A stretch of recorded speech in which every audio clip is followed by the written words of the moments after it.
Hey, the end of the petrodollar is here, Kurt. You want to know how I know? Germany and Italy agree to pay for Russian gas in rubles. Oh. So we've been trying to separate. Russia gives 40% of the energy to Europe. And the United States fossil fuel companies like Exxon, they want in on that.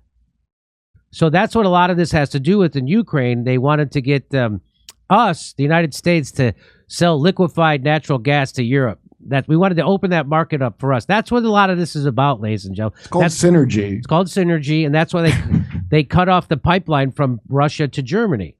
There was a new pipeline called Nord Stream 2 supposed to start, and Biden made them stop it. And so now, if you don't know why the United States currency is used as the reserve currency around the world, it's because of the petrodollar. So anybody who wants to buy oil from Saudi Arabia has to they have to take their currency and convert it to United States dollars and then buy it. So that's why everybody in the world has to have a bunch of U.S. currency on hand. So they all have it in reserve, which props up the value of the United States dollar artificially, kind of. And now we're getting rid of it because of this Ukraine war. Now Russia, these people need their freaking oil and stuff, and so they're just going to go get it from them.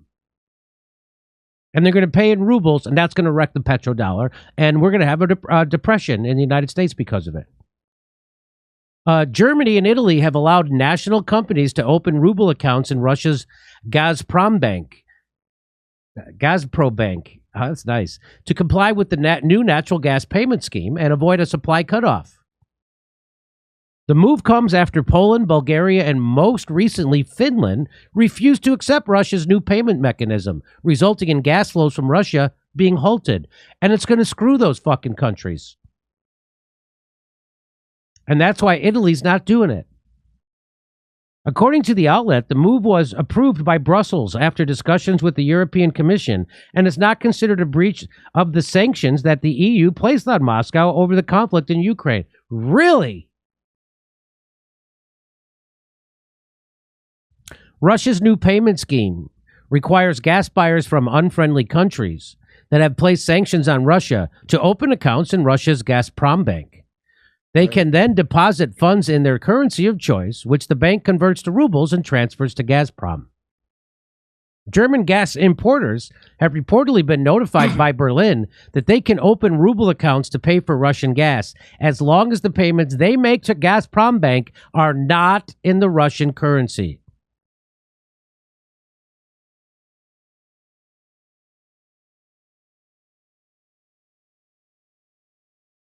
I don't understand that.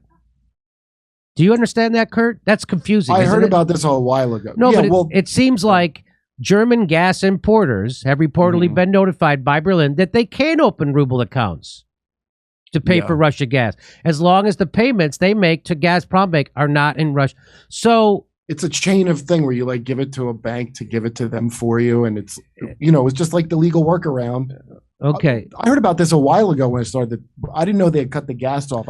So what I think what's happening here, Kurt, is Berlin is telling the gas people that you can buy Russian gas, but you can't use rubles, right? And yeah, you have to open this account. Russia has to change the money for you. You can't change the money first. That's what that sounds like. Okay. Well, this Gazprom Bank does it. Yeah. Yeah. The Italian government has also reportedly been in discussions with the European Commission, after which the Italian energy company, Eni, announced it had begun proceedings to open accounts at the Russian bank, one in euros and one in rubles.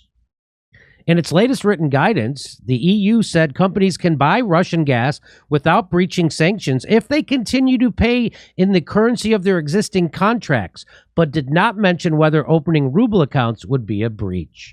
So that's what's going on. According to Reuters, some EU diplomats consider the Brussels guidance to be intentionally foggy to enable countries to keep buying Russian gas. So it was foggy to us because it's intentionally foggy, Kurt. One has the impression that it leaves the door open for business as usual, one of the sources said, while another said that situation creates a level of creative ambiguity with a purpose to create just enough room for all the different interpretations. So, real politics. Yeah, real politics. So again, this is bad for the United States, bad for NATO, good for Russia. I would say good for peace, but we'll see.